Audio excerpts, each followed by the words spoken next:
सर्व श्री आशुतोष महाराज जी के श्री चरणों में प्रणाम। प्यारी साध संगत, सत्संगियों, बुजुर्गों, माताओं और बहनों, भाइयों, सत्संग जितना भी मिल जाए उतना ही अच्छा है। सत्संग का ख्याल मन में आते ही समझो कि सत्संग का लाभ मिलना शुरू हो जाता है। बार बार शब्दों में महापुरुषों की बात याद करके शब्द रूप में, दोहों के रूप में आप गाते हो, सुनते भी हो कि संत मिलन को चालिए, तज माया अभिमान, ज्यों ज्यों पग धरनी धरे त्यों त्यों यज्ञ समान। चाहे किसी भी काम के लिए इंसान जाए, बुरे काम के लिए जाता है तो पहले उसे अपना मन बुराई के लिए तैयार करना पड़ता है। कोई भी काम करने से पहले वो अपने मन में कर चुका होता है, उसके लिए संकल्प ले चुका होता है। उसका ख्याल पुख्ता जब हो जाता है, वो उस काम को करने के लिए चलता है। तो बुरा काम करने के लिए चलता है तो जिस समय से सोचता है उसी समय से बुराई उसके दिल में घर करना शुरू कर देती है। अगर अच्छे काम के लिए चलता है तो उसी समय अच्छे गुण उसके मन में जन्म ले लेते हैं और ज्यों ज्यों समय गुजरता है वो गुणों से भर जाता है। संत चूंकि सत्य के प्रतीक होते हैं, परमात्मा के संदेश वाहक होते हैं, समाज को सुधारने वाले होते हैं, हमें अच्छी शिक्षा, अच्छे उपदेश देते हैं, बुराइयों से बचाकर सच्चाई का रास्ता दिखाते हैं। जब उनके बारे में हमें कोई ख्याल भी आता है, जब कोई विचार आता है या उनका नाम भी जब लिया जाता है तो हमारे विचार यही हो जाते हैं कि उनके दूषित विचार निकलने शुरू हो जाते हैं और अच्छाई मन में घर करना शुरू कर देती है। ये कहानी आपने सुनी भी होगी, लेकिन फिर भी किसी बात को समझाने के लिए कई बार रोचक बातें बताने से इंसान का सुनने को मन भी करता है और वो एक अच्छी शिक्षा का माध्यम भी बन जाती है। जैसे महाभारत के युद्ध में युद्ध खत्म हो गया, कृष्ण जी ने पांडवों को कहा कि इतना नरसंहार हुआ है, आपके सिर पाप का बोझ हो गया है, इसीलिए आपको यज्ञ करना चाहिए। यज्ञ किया, लेकिन यज्ञ करते हुए ये कहा गया कि आपका यज्ञ पूरा नहीं हुआ है। अर्जुन बोले, क्या कमी रही कि यज्ञ पूरा नहीं हुआ?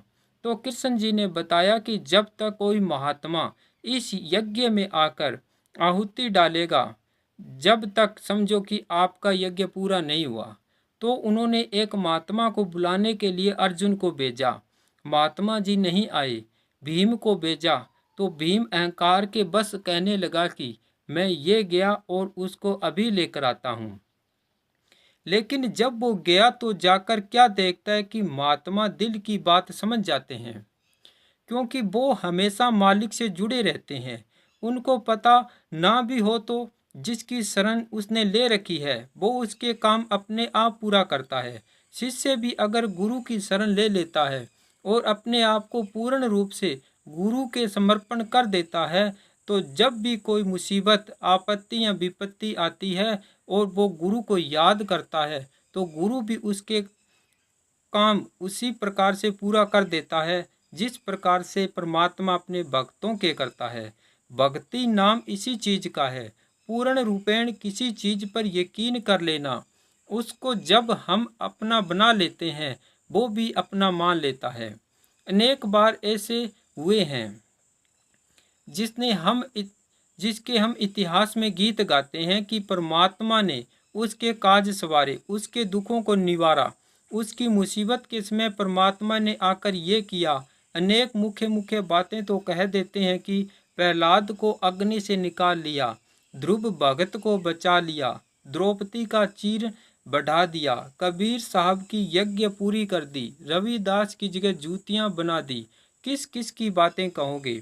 नामदेव की छान छपा दी, धन्ना भगत का आकर खेत जोत दिया।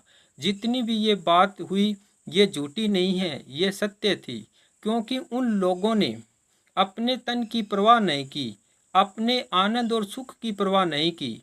उन्होंने सिर्फ एक ही चीज को मुख्य करके माना कि प्रभु है और हमें उसी की चाह है। क्यों है? क्योंकि दुनियादारी की जितनी भी चीजें हैं, वस्तुएं हैं, ये इंसान को मिलती है, अच्छी लगती है। क्यों?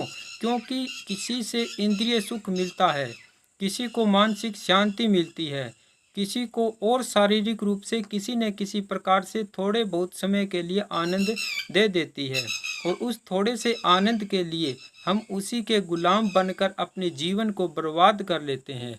ये सोचते हैं कि हमेशा के लिए ऐसा ही रहना है।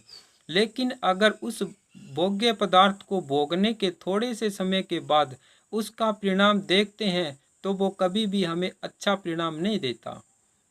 फिर भी इंसान नहीं समझता है। उसको उस सूखी हड्डी के समान, जैसे कुत्ता चबा चबा कर सोचता है कि इस हड्डी में आनंद आता है, लेकिन वो अपने खून को जीभ से चाटता है और सोचता है कि मुझे आनंद हड्डी से आ रहा है, लेकिन गलत है। इंसान की भी यही वही हालत है कि विषय विकारों में पड़कर विषयों के छोटे से आनंद को ये सोचता है कि मुझे इससे आनंद मिलता है, लेकिन आनंद उनमें नहीं है। आनंद अपने आप को खत्म करके जो सुख था, उसी अंदर वाले सुख को बाहर लाकर इंद्रियों के भोगों से वो सोचता है मुझे इनसे शांति, सुख और थोड़ी खुशी मिलेगी, लेकिन वो खुशी नहीं है, दुख में बदल जाती है। थोड़े समय में नहीं, 2-4 साल के बाद बदल जाती है। तो क्या हुआ? लेकिन जब भी हम किसी को अपना आपा सौंप देते हैं, उसके निमित्त जब कर देते हैं, तो उसको लाज लगती है। वो अपनी लाज को निभाने के लिए उसके काम पूरे करते हैं, लेकिन जब तक हम उनको अपना आपा सौंपते हैं तब वो हमें संभालते हैं। जब हम अपनी बुद्धि और चतुराई में, अपनी वाणी में भी आई न थी कि यहाँ सत्संग में चतुराई, बुद्धि, चालाकी ये चीज़ें काम नहीं करती। अरे ये चीज़ें तो जो करते हो ये तो बाहर की चीज़ है, हमारे काम में वो किसी प्रकार की दखल नहीं देता। वो अलग बात है, क्योंकि हमें आज़ादी दी गई है। जब हमारे काम में दखल नहीं देता है तो वो हमें सुख दुख भी नहीं देता है, क्योंकि वो कहता है कि जैसा तूने किया है वैसा कर्म का फल अपने आप मिलेगा तुझे। तो ना तो वो किसी भी प्रकार से दोषी है और ना ही किसी को सुख दुख देने वाला है। कर्म इंसान खुद करता है, खुद करके उसका परिणाम भोगता है। तो क्या किया कि वहाँ भी यही बात हुई। भीमसेन को अपने शरीर पर, अपनी ताकत पर, अपने बल पर भरोसा था और अभिमान भी था। कहने लगा कि महात्मा क्या है, अगर नहीं आएगा तो उसको मैं ताकत से उठा लाऊंगा। अब महात्मा उसके बारे में पहले ही समझ गए कि भीमसेन अपने बल के अभिमान में आ रहा है। संतों के पास जो दीनता, गरीबी, अधीनता करके जाता है वही इंसान जीतता है और वही सब कुछ लेकर आता है। लेकिन जो अक्कड़, दास, बल दिखाता है उसको कुछ नहीं मिलता। अपने अभिमान में तो बड़े बड़े मारे गए, अभिमान करने वाले को कुछ मिला भी नहीं। उन्होंने अभिमान किया, उनके इतिहास भरे पड़े हैं। कहीं है कि का दामान करे ना मूर्ख, आखिर सब हथ झाड़ चले। छोड़ छाड़ के गए सभी, साधु संत पुकार चले। नाम जिन्हों दा जपदी खलकत, राम कृष्ण अवतार चले।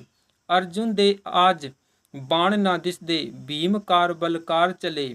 आए खाली दूर गए खाली, झूठी कर तकरार चले। मूई नू जो करण जीवदे, वो भी प्यारे यार चले। नवज हकीमा दे हथ रह गई, प्यारे छड़ प्यार चले। एक पल देर बिछोआ नहीं, वो प्यारे यार चले। जो एक पल भी नहीं छोड़ना चाहते थे वो भी उसको छोड़कर चले जाते हैं। तो हमारी क्या ताकत है? लेकिन मूर्खता है। हम अपने बल से, बुद्धि से, मन से, ख्यालता से ये सोचते हैं कि मैं ये करूँगा, मैं वो करूँगा, लेकिन करना कराना क्या होता है?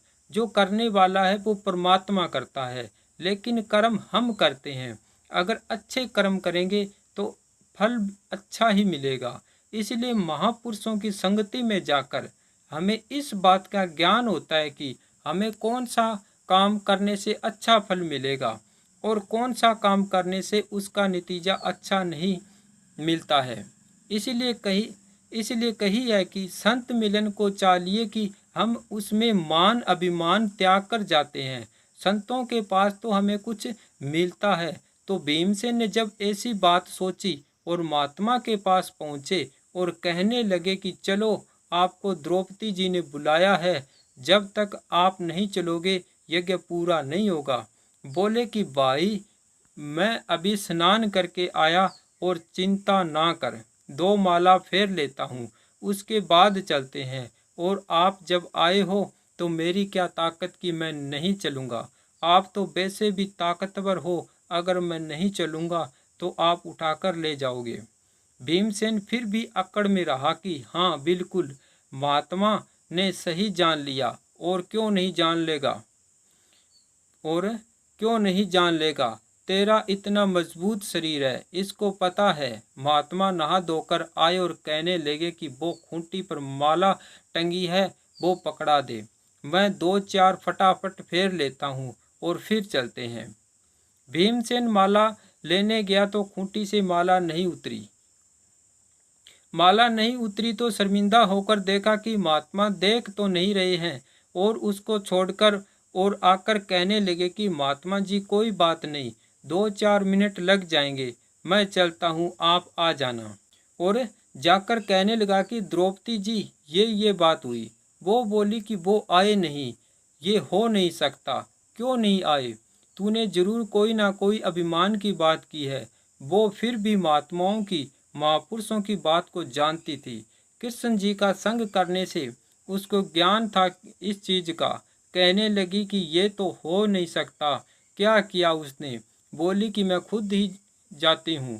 पैरों में जूते नहीं पहने, नंगे पैर महात्मा के पास जाकर और दूर से ही हाथ जोड़कर दंडवत प्रणाम किया। महात्मा जी ने समझ लिया कि इतनी दीनता है। दंडवत का मतलब होता है साष्टांग दंडवत प्रणाम। अपने 8 अंगों से प्रणाम करने का मतलब होता है कि अपने आप को मैंने समर्पित ही कर दिया है, उससे आगे कहने की भी जरूरत नहीं होती। कई आदमी तो क्या करते हैं कि झुकते भी हैं तो एक हाथ से बंदगी करते हैं। एक हाथ से बंदगी करना अच्छा नहीं होता। आदमी जब बंदगी करता है, किसी को भी झुकता है, तो वो किसी और को नहीं, अपने आप को झुकता है। कबीर साहब ने कहा है कि कबीर नवे सो आपको, पर को नवे ना कोय, हाल तराजू तोलिए नवे सो बारी होए। कि जो इंसान दूसरों के सामने झुकता है, वो दूसरों के सामने नहीं झुकता, वो अपने लिए ही झुकता है।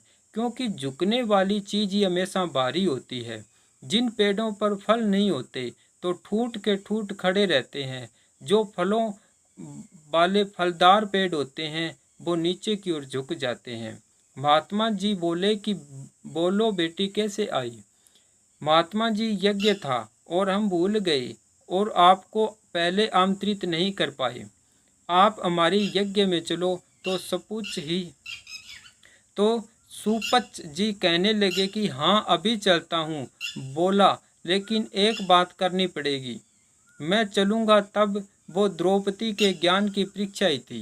वो जानता था महात्मा लोग परीक्षा कर लेते थे शिष्यों की जानने के लिए। आज के ज़माने में अगर शिष्य की परीक्षा ली जाए तो फेल होते हैं।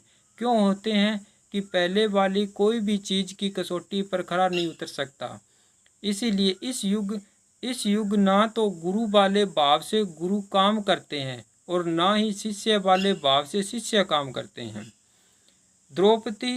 उन्होंने द्रौपदी से कहा कि ऐसा कर, अगर चलना है तो मैं भी 100 यज्ञों का फल दूंगा।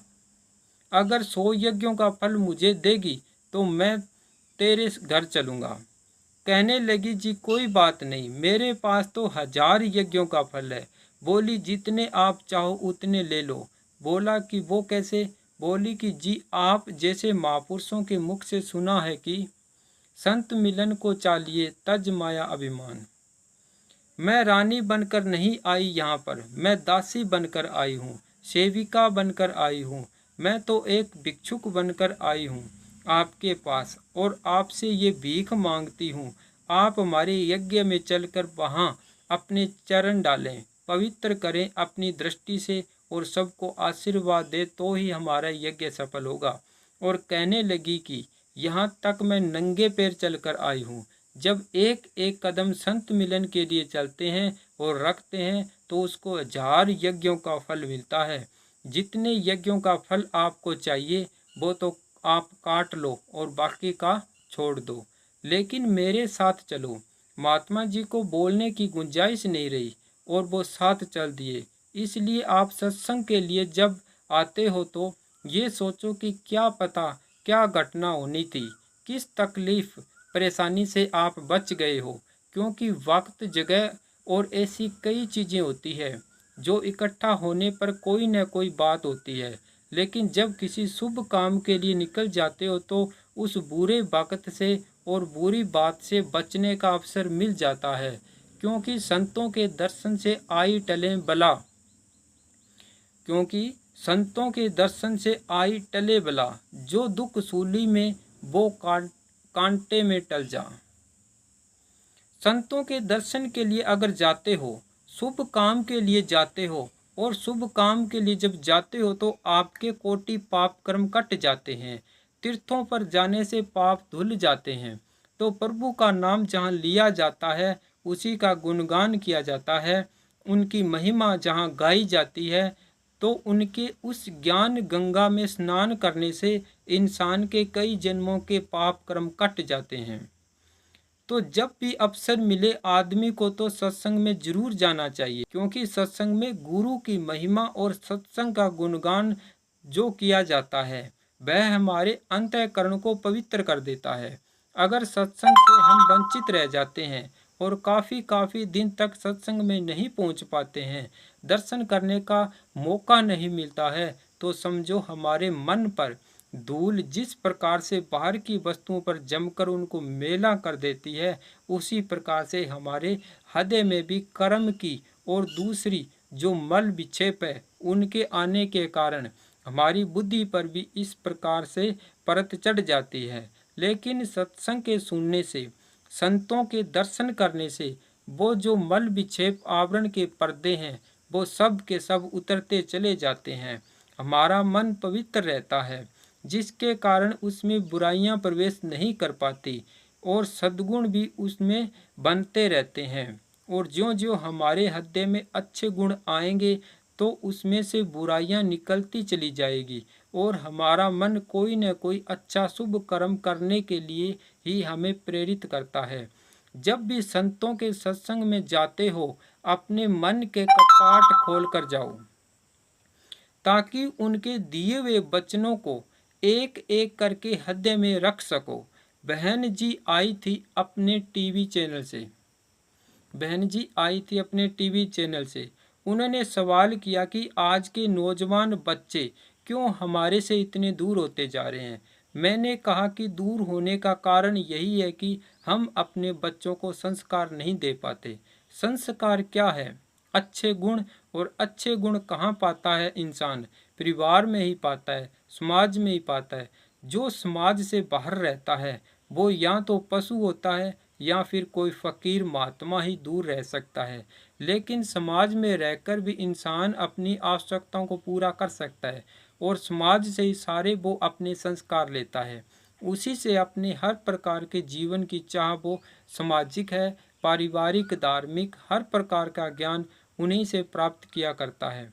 अब बच्चे से हमारी दूरी बन जाती है। आज के इस युग में हम ज़्यादा महत्व अर्थ को देते हैं, धन दौलत के पीछे भाग रहे हैं, मानसिक शांति नहीं है किसी को भी, और उसके लिए ना हमें अपनी संतान की परवाह है। संतान भी जब पैदा की है तो उनके लिए भी हम सोचते हैं कि ये करे वो करे, लेकिन ये नहीं सोचते कि जो काम हमें करना चाहिए था उससे बहुत दूर जा रहे हैं। हमें क्या करना चाहिए था?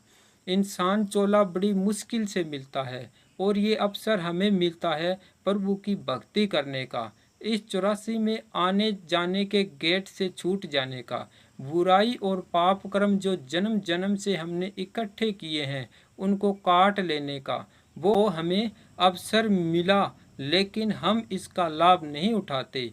क्यों नहीं उठा पाते हैं? जब ये अंधी दौड़ संसारी पदार्थों की ओर सबकी है, उसी में हमारी सबकी नज़र लगी हुई है कि ये कर लें, हम वो कर लें। कोई किसी से अलग, कोई किसी से अगर मिलता भी है तो कोई ये नहीं पूछता कि तू कितनी देर परमात्मा का भजन करता है, कितनी बार उसको याद करता है, या कोई तेरा ऐसा सत्संग में जाने का या कोई भी अच्छा काम करने का कौन सा तरीका आपने अपना रखा है।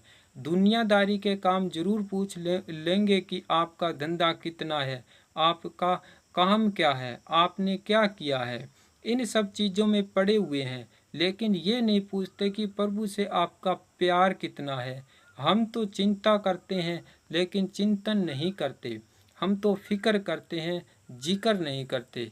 फिक्र करंते बावरे जिक्र करंते साग, जिक्र किया कर बावरे फिक्र करेंगे आप।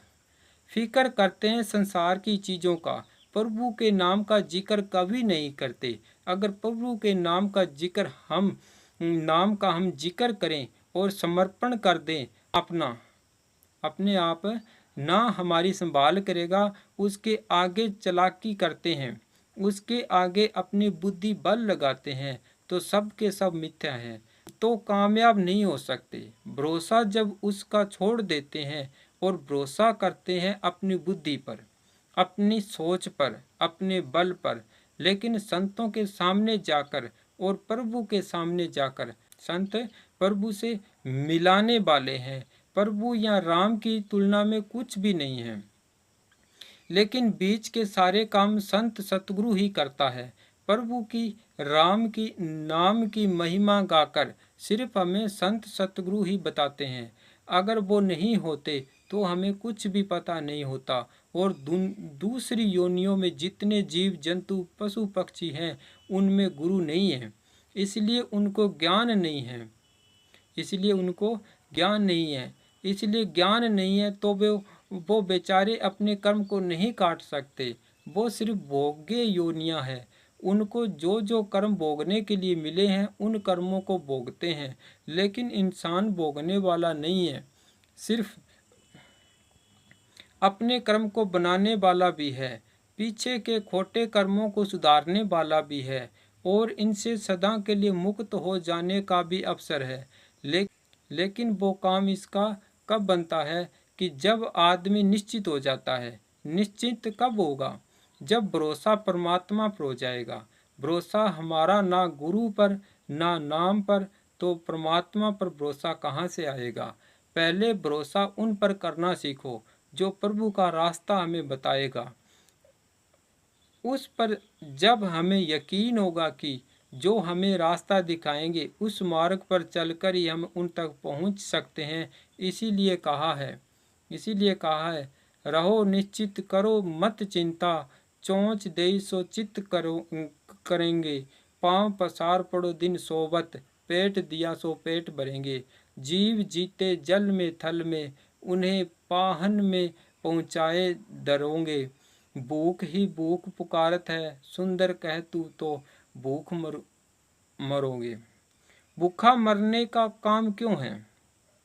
भूखा मरने का काम क्यों है कि एक इंसान कहता है मेरा पेट नहीं भरेगा, इस पेट के लिए छल करता है, कपट करता है, बेईमानी करता है, ठगी करता है, हेरा फेरी करता है, लोगों को ठगता है, मारता है, लूटता है। किसके लिए? पेट के लिए। किस लिए? कि वो ऐसा सोचता है कि मैं ऐसा नहीं करूँगा तो मैं शायद मर जाऊँगा भूख के मारे। लेकिन जहाँ ये सोच है तो मैं कहूँगा कि ये मूर्खता की बात है कि जो काम हम सोच के साथ करेंगे उसको अपने आप संभाल करनी है। जब अच्छा नहीं कर सकते, बुराई के रास्ते पर चले हुए हो, तो कैसे तुम्हारा जीवन पवित्र हो जाएगा? कैसे तुम्हें सुख शांति मिलेगी? सुख शांति का रास्ता तब है कि इंसान खुद कष्ट उठाकर दूसरों को सुख दे। जब तक खुद कष्ट कोई उठाता नहीं है, दूसरों को कभी सुख नहीं दे सकता।